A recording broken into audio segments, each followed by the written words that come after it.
Okay, so we've come to the point where I want to spin the star on the top of the tree.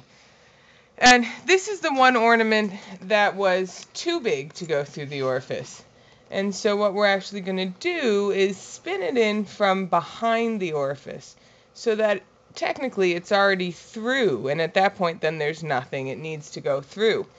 So I added this string by just tying a loop on the end of the string it came with, an extra 3 inches or so.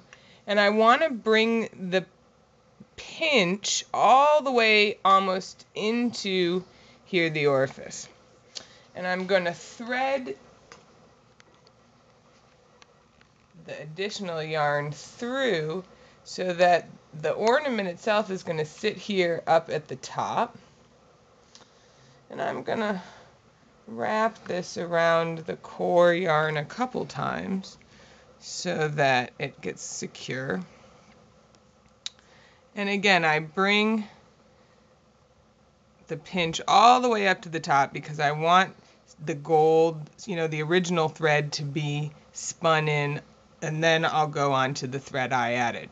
So it's almost like we did the sequence where I bring that hanging thread against the core, and I begin to slowly wrap the fiber, and now I've moved down onto my additional yarn, and here I've now completely covered it.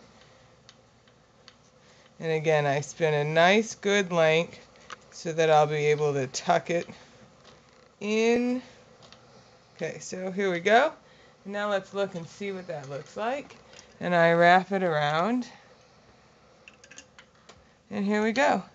I have my star on the top of the tree. And if I unwrap it all, it'll give me a nice good dangle. And that looks great. And so I just, now you sort of want to hand wrap these so it doesn't get caught on the guide. And I tuck it then under the yarn so that it's not going to flap around.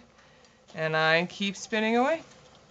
Now I'm almost here at the end of my fiber, and so you don't just want to core spin all the way to the end, because then you won't have a secure, the fiber will just unwrap.